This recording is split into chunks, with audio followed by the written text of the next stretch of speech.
Good morning. Last લેક્ચરમાં આપણે thermodynamics ઉષ્માગતિશાસ્ત્ર ચેપ્ટરની શરૂઆત કરી હતી અને એમાં થર્મોડાયનેમિક્સમાં થોડાક પર્યાયો વિશે વાત કરી હતી.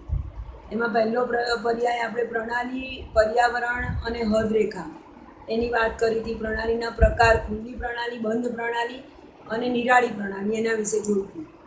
એ સિવાય આપણે બીજો પર્યાય અવસ્થા વિધેય, પ્રણાલીનો એવો ગુણધર્મ કે જે ફક્ત પ્રણાલીની અવસ્થા પર આધાર રાખે છે પણ અવસ્થા પ્રાપ્ત કરવાની પદ્ધતિ પર આધાર નથી રાખતો. એને આપણે અવસ્થા વિધેય ગુણધર્મ કહીએ છીએ. અને એક અવસ્થા વિધેય ગુણધર્મ આંતરિક ઉર્જાની વાત ચાલુ કરી હતી. આંતરિક ઉર્જા એટલે પ્રણાલીમાં જે પણ પ્રક્રિયા કે જે પણ પ્રણાલી છે એની પોતાની જે ઉર્જા છે, કોઈ પણ પ્રકારની બધી જ ઉર્જાનો સરવાળો, એને આપણે એની આંતરિક ઉર્જા કહીએ છીએ. અને આંતરિક ઉર્જાને ત્રણ પરિબળો અસર કરે. એક તો જો ઉષ્માનો વિનિમય થાય તો આંતરિક ઉર્જા બદલાઈ જાય, પ્રણાલી પર કે પ્રણાલી દ્વારા કાર્ય થાય તો આંતરિક ઉર્જા બદલાઈ જાય, અને દ્રવ્યનો વિનિમય થાય, વિનિમય એટલે આપલે, તો આંતરિક ઉર્જા બદલાઈ જાય. હવે સૌથી પહેલાં કાર્ય દ્વારા આંતરિક ઉર્જામાં ફેરફાર કેવી રીતે થાય? પ્રણાલી પર કે પ્રણાલી દ્વારા થતા કાર્ય દ્વારા આંતરિક ઉર્જાનો ફેરફાર સમજવાનો પ્રયત્ન કરીએ. તો એના માટે મેં એક થર્મોસ ફ્લાસ્ક લીધો છે. આ થર્મોસ છે. થર્મોસ છે એટલે પ્રણાલી, આને પ્રણાલી કહેવાય, અને આ બહારનું જે છે એને પર્યાવરણ કહેવાય. તો થર્મોસ અને પર્યાવરણ વચ્ચે અથવા તો પ્રણાલી અને પર્યાવરણ વચ્ચે ઉષ્માનો વિનિમય થશે નહીં. એટલે અહીંયા Q0, Q એટલે વિનિમય પામતી ઉષ્મા. Q એ શું છે? ઉષ્માનો થતો વિનિમય. પણ અહીંયા ઉષ્માનો વિનિમય નથી થતો એટલે Q આપણે 0 લઈએ છીએ. અને આ પ્રણાલીને આપણે સમોષ્મી પ્રણાલી કહીએ છીએ. સમઉષ્મી, કે જેમાં પ્રક્રિયાની શરૂઆતમાં અને પ્રક્રિયાને અંતે, પ્રારંભિક અને અંતિમ સમય ઉષ્મા અચળ રહે છે, કારણ કે ઉષ્માનો વિનિમય જ નથી થતો. એટલે આપણે એને સમોષ્મી પ્રણાલી કહીએ છીએ, અથવા તે પ્રક્રમને આપણે સમોષ્મી પ્રક્રમ કહીએ છીએ. ધારો કે એ જે સમોષ્મી પ્રક્રમ છે આપણી પાસે, એના પર કાર્ય કરીને આંતરિક ઉર્જામાં ફેરફાર કરવો છે. એમાં આપણે બે પદ્ધતિ વાપરી શકીએ. કાં તો એના પર યાંત્રિક કાર્ય કરીએ અથવા તો બીજી પદ્ધતિમાં એના પર વિદ્યુત કાર્ય કરીએ. યાંત્રિક કાર્ય એટલે આપણે મેન્યુઅલી એના પર કામ કરીએ છીએ. આ જે આપણી પાસે પ્રણાલી છે થર્મોસ ફ્લાસ્ક વાળી, કે જેની અંદર આપણે પાણી ભર્યું છે અને ઉષ્માનું વહન નથી થતું, એટલે અહીંયા Q0 છે. અહીંયા એક ચર્નર છે અને અહીંયા એક પેન્ડલ છે. એટલે આપણે પેન્ડલ મારીએ એટલે ચર્નર ફરે, અને ચર્નર ફરે એટલે અંદરનું જે પાણી છે એનું તાપમાન બદલાવાનું અને પ્રણાલી પર કાર્ય થવાનું. ધારો કે કામ કરતા પહેલા, યાંત્રિક કાર્ય કરતા પહેલા પ્રારંભિક અવસ્થાને આપણે અવસ્થા એ કહીએ, અને એ વખતનું તાપમાન TA હોય, અને એ વખતે જે પણ પાણી છે અંદર એની આંતરિક ઉર્જા ધારો કે UA છે, અને 1 કિલો જૂલ જેટલું યાંત્રિક કાર્ય કરીએ છીએ. પેન્ડલ મારી, ચર્નર ફેરવી અને થયેલું યાંત્રિક કાર્ય 1 કિલો જૂલ છે. પછીની જે અંતિમ અવસ્થા છે એને આપણે અવસ્થા B કહીએ છીએ.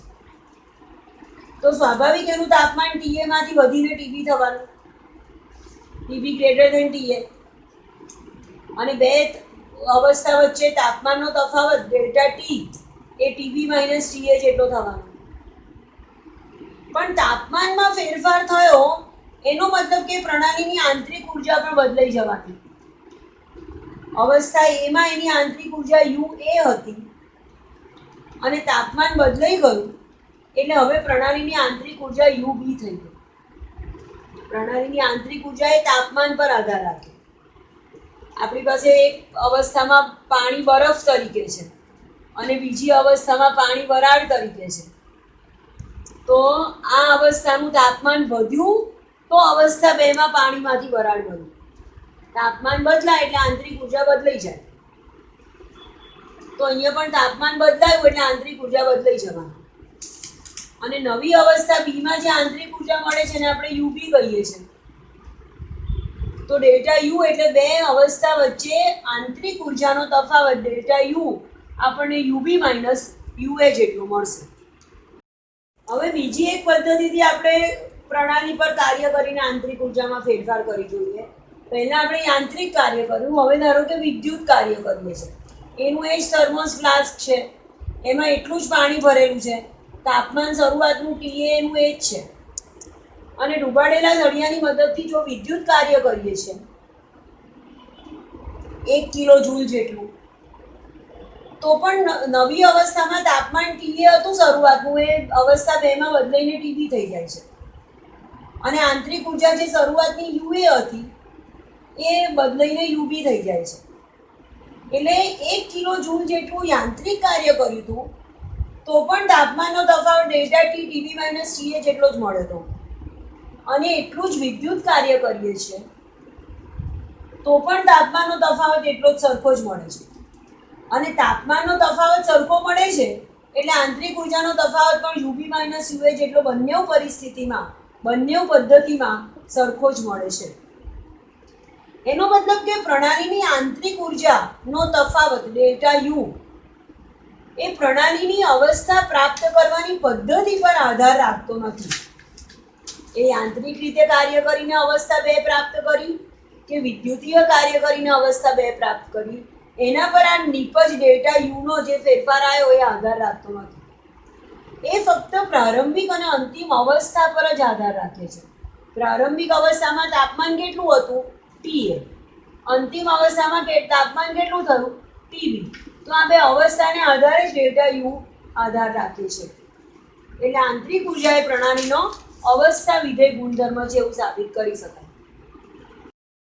સમોષ્મીને આપણે એડિયાબેટિક કહીએ છીએ. સમોષ્મી એટલે એડિયાબેટિક. હવે સમોષ્મી પ્રક્રમમાં કરેલ કાર્ય એટલે ડબલ્યુ, વર્ક, એનો ડબલ્યુ, એડિયાબેટિક એટલે સમોષ્મી પ્રક્રમ દરમિયાન થયેલું કાર્ય એ આપણે જોયું પ્રેક્ટિકલી કે આંતરિક ઉર્જાના તફાવત જેટલું હોય, જેટલો આંતરિક ઉર્જાનો તફાવત આવે એ ઇઝ ઇક્વલ ટુ થયેલું કાર્ય. 1 જૂલ કાર્ય કરીએ તો આંતરિક ઉર્જાનો તફાવત ડેલ્ટા યુ અચળ નક્કી હોય, પછી ગમે તે રીતે પ્રક્રિયા કરીએ તો આંતરિક ઉર્જાનો ફેરફાર, હવે એવું નક્કી થાય કે આંતરિક ઉર્જાનો ફેરફાર એ પ્રણાલી પર અથવા તો પ્રણાલી દ્વારા થયેલા કાર્ય પર આધાર રાખે છે. પ્રણાલી પર કાર્ય એટલે શું? ધારો કે આ કોઈક પાત્ર છે અને અહીંયા ઉપરથી એના પર પ્રેશર આવ્યું ને એના કદમાં ઘટાડો થયો, વાયુ ભરેલો છે, તો આ પ્રણાલી પર કાર્ય થયું કહેવાય. અને ધારો કે પાત્રના કદમાં વધારો થયો, આ પિસ્ટન એને જાતે ઓટોમેટિક ધારો કે ઉપર જાય છે, તો પ્રણાલી દ્વારા થયું કાર્ય કહેવાય. પિસ્ટન જો ઓટોમેટિક નીચે જાય છે તો પ્રણાલી પર કાર્ય થયું કહેવાય, અથવા પ્રણાલીમાં કાર્ય થયું કહેવાય. અને જો પિસ્ટન ઓટોમેટિક ઉપર જાય છે, અહીંયા વાયુનું કદમાં સંકોચન થશે. જ્યારે પ્રણાલી પર કાર્ય થાય છે ત્યારે વાયુનું કદ ઘટે છે, સંકોચન થાય કદમાં. અને જ્યારે પ્રણાલી દ્વારા કાર્ય થાય છે ત્યારે વાયુના કદમાં વિસ્તરણ થાય છે. પિસ્ટન ઓટોમેટિક ઉપર જાય છે તો પ્રણાલી વડે કે પ્રણાલી દ્વારા કાર્ય થયું કહેવાય. તો જે કાર્ય થાય છે સમોષ્મી પ્રક્રમ દરમિયાન જે કાર્ય થાય છે એને કાર્યને આપણે 2 રીતે બતાવી શકીએ. કાં તો એ કાર્ય પોઝિટિવ હોઈ શકે અથવા તો એ કાર્ય નેગેટિવ પણ હોઈ શકે. પોઝિટિવ કાર્ય ક્યારે લખીએ છીએ? કે જ્યારે પ્રણાલી પર કાર્ય થાય છે. આ પ્રણાલી પર જ્યારે કાર્ય થાય છે, વાયુનું જ્યારે સંકોચન થાય છે તો કાર્યને આપણે પ્લસ વડે બતાવીએ છીએ. કેમ એવું? કારણ કે જ્યારે પ્રણાલી પર કાર્ય થાય છે તો જે નવી અવસ્થા, નવી આંતરિક ઉર્જા છે, અવસ્થા 2 ની આંતરિક ઉર્જા U2 એ અવસ્થા 1 ની આંતરિક ઉર્જા કરતાં વધવાનું, એટલે અહીંયા ડેલ્ટા યુ પોઝિટિવ મળવાનું. જ્યારે પ્રણાલી વડે કાર્ય થાય છે તો આપણે થયેલું કાર્ય માઇનસ સમજીએ છીએ, કારણ કે અહીંયા U2 minus U1 delta you negative મળે છે. તો આપણે આંતરિક ઉર્જાને અવસ્થા વિધેય તરીકે જોયું. એ સિવાય કદ, દબાણ, તાપમાન એ બધા પણ પ્રણાલીના અવસ્થા વિધેય ગુણધર્મો છે. તાપમાન કેવી રીતે અવસ્થા વિધેય છે એ સમજાવું તો ધારો કે કોઈક અવસ્થામાં, અવસ્થા 1 માં પ્રણાલીનું તાપમાન 25 ડિગ્રી સેલ્સિયસ છે અને અવસ્થા 2 માં એનું તાપમાન 35 ડિગ્રી સેલ્સિયસ છે, તો તાપમાનનો તફાવત ડેલ્ટા ટી 10 ડિગ્રી સેલ્સિયસ આવે. હવે 25 થી 35 ડિગ્રી સેલ્સિયસ કેવી રીતે કર્યું? હું 25.1 કરું, 25.2 કરું, એકદમ ધીરે ધીરે ઔષધ તાપમાનમાં વધારો કરું અને 35 ડિગ્રી સુધી પહોંચું, અથવા તો હું એકદમ સ્પીડમાં 25 થી ટેમ્પરેચર એકદમ સ્પીડમાં વધારીને 35 ડિગ્રી કરી દઉં. હું કોઈ પણ રીતે તાપમાનમાં વધારો કરું પણ બે વચ્ચે તાપમાનનો તફાવત 10 ડિગ્રી આવે. તો એ જે તાપમાનનો વધારો છે અવસ્થા પ્રાપ્ત કરવાની પદ્ધતિ પર આધાર રાખતો નથી. એ ફક્ત એના પર આધાર રાખે છે ડેલ્ટા ટી, કે શરૂઆતનું તાપમાન 25 ડિગ્રી હતું, અંતિમ તાપમાન 35 ડિગ્રી થયું અને એટલે ડેલ્ટા ટી આપણને 10 ડિગ્રી મળ્યું. તો તાપમાનનો તફાવત એ પ્રણાલીનો અવસ્થા વિધેય ગુણધર્મ છે. એવી જ રીતે કદનો તફાવત એ પણ અવસ્થા વિધેય ગુણધર્મ છે. કોઈ બકેટમાં ધારો કે 10 લીટર પાણી ભર્યું છે અને એમાંથી 20 લીટર કરી દીધું. હવે 10 નું 20 લીટર કેવી રીતે કર્યું? અંદર નદીનું પાણી ભર્યું, અંદર તળાવનું પાણી ભર્યું, વરસાદનું પાણી ભર્યું. કેવી રીતે 10 માંથી 20 થયું એના પર ડેલ્ટા વી આધાર નથી રાખતો. એ ફક્ત એવું આધાર રાખે કે અવસ્થા 1 માં કદ 10 લીટર હતું, અવસ્થા 2 માં કદ 20 લીટર થયું અને બે વચ્ચે કદનો તફાવત 10 લીટર આવ્યો. એટલે પ્રણાલીનું કદ, એનું દબાણ, એનું તાપમાન, એની આંતરિક ઉર્જા એ બધા અવસ્થા વિધેય ગુણધર્મના ઉદાહરણ છે. એક પ્રયોગમાં આપણે અત્યાર સુધી અવસ્થા વિધેયમાં આંતરિક ઉર્જા એ કાર્ય પર કેવી રીતે આધાર રાખે છે જોયું. બીજા એક પ્રયોગમાં આંતરિક ઉર્જા ઉષ્માના વિનિમય પર કેવી રીતે આધાર રાખે છે એ જોવાનું છે. ઉષ્માનો વિનિમયથી આંતરિક ઉર્જામાં કેવી રીતે ફેરફાર થાય છે. હવે ઉષ્મા અને તાપમાન એકબીજાના સમપ્રમાણમાં ચાલે છે. કોઈ પદાર્થનું તાપમાન વધે તો એની ઉષ્મા વધે છે એવું કહેવાય. ઉષ્મા એ તાપમાનનો કે તાપમાન એ ઉષ્માનો પર્યાય છે. કોઈ પદાર્થનું તાપમાન વધે તો ઉષ્મા વધે અને ઉષ્મા વધે તો તાપમાન વધે. તો એક પાત્રમાં પાણી લઈએ છે કે જેનું તાપમાન TA જેટલું છે અને એ જે પાત્ર છે ઉષ્મા વાહક પ્રણાલીનું એટલે કોપરનું બનેલું પાત્ર છે. એમાંથી ઉષ્માનું વહન પ્રણાલીમાંથી પર્યાવરણમાં અને પર્યાવરણમાંથી પ્રણાલીમાં થઈ શકે છે. અને આ જે નાનું પાત્ર છે એને એક મોટા પાત્રમાં મૂકી દઈએ છે અને જે મોટું પાત્ર છે એનું તાપમાન TB છે, બહારનું તાપમાન TB છે, જ્યાં TB is greater than TA છે અને બે વચ્ચે તાપમાનનો તફાવત ડેલ્ટા ટી છે, TB માઇનસ TA છે. એટલે સ્વાભાવિક જે અંદરનું તાપમાન ઓછું છે એ પ્રણાલી પર્યાવરણમાંથી ઉષ્માનું શોષણ કરશે, બહારની ઉષ્મા અંદર આવશે. જો પ્રણાલી વડે શોષાયેલી ઉષ્માને આપણે ક્યુ કહીએ છીએ. અંદરનું તાપમાન ઓછું છે TA, બહારનું તાપમાન વધારે છે TB.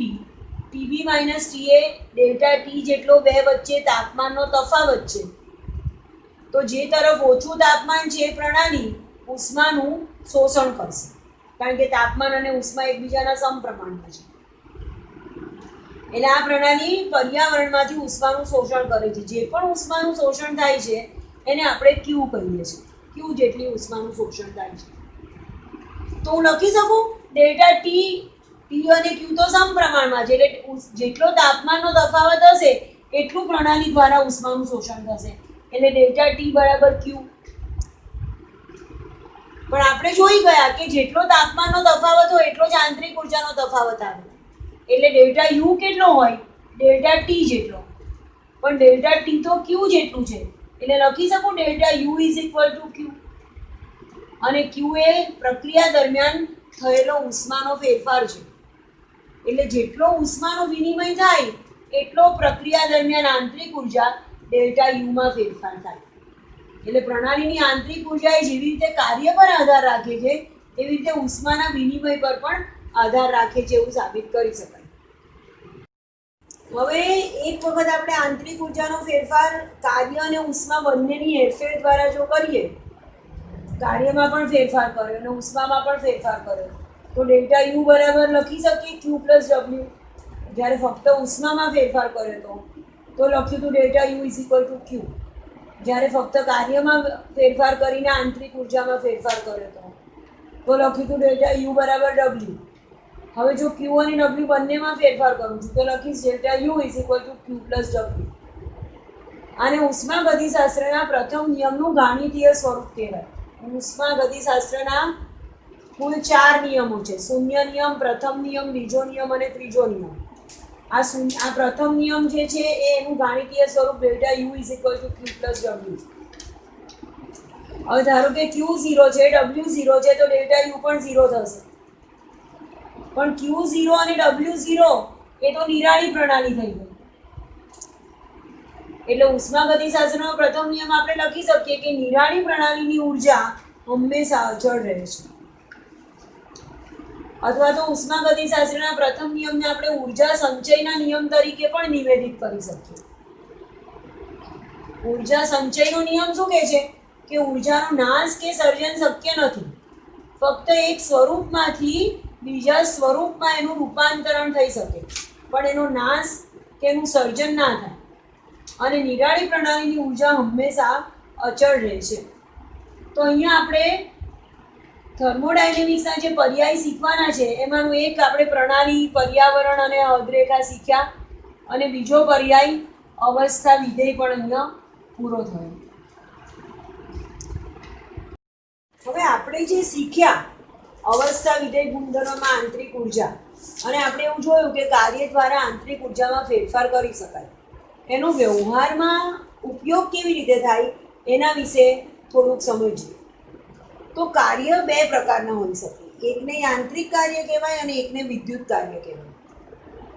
આયનો અથવા તો ઇલેક્ટ્રોનના વિનિમય દ્વારા જે કાર્ય થાય એને વિદ્યુત કાર્ય કહેવાય. રેડોક્સ પ્રક્રિયા અથવા તો ઓક્સિડેશન રિડક્શન પ્રક્રિયા, એમાં થયેલું કાર્ય એ વિદ્યુત કાર્ય પ્રકારનું. અને ઉષ્માગતિશાસ્ત્રમાં આપણે જે કાર્યની વાત કરીશું એ ફક્ત અને ફક્ત યાંત્રિક કાર્યની વાત કરીશું. યાંત્રિક કાર્ય એટલે દબાણ કદ કાર્ય. દબાણ અને કદના ગુણાકાર જેટલું કાર્ય થાય એ આ કાર્યને આપણે યાંત્રિક કાર્ય કહીએ છીએ. ધારો કે દબાણ કદ કાર્યને સમજવું છે, યાંત્રિક કાર્યને. તો એક આવો નળાકાર લીધો છે, તેમાં આપણે 1 મોલ આદર્શ વાયુ ભર્યો છે, અને આ આપમેળે બંધ થાય એવો સરકતો પિસ્ટન છે, અને પિસ્ટનના આડછેદનું ક્ષેત્રફળ ધારો કે એ છે. શરૂઆતનું એનું કદ વીઆઈ છે, એટલે આ શરૂઆતની અવસ્થા છે ત્યારે એનું કદ વીઆઈ છે. વાયુનું અંદરનું દબાણ પી છે અને બહારથી લાગતું દબાણ પીઈએક્સ એક્સટર્નલ. બહારનું દબાણ પીઈએક્સ છે અને પીઈએક્સ ઇઝ ગ્રેટર ધેન પીઆઈ છે. અંદરના દબાણ જે છે પીઆઈ એના કરતાં બહારનું દબાણ વધારે છે, એટલે પિસ્ટન ઓટોમેટિક અંદરની તરફ સરકશે. અને જ્યાં સુધી બંને દબાણ સરખા નહીં થાય ત્યાં સુધી પિસ્ટન અંદરની તરફ ખસશે.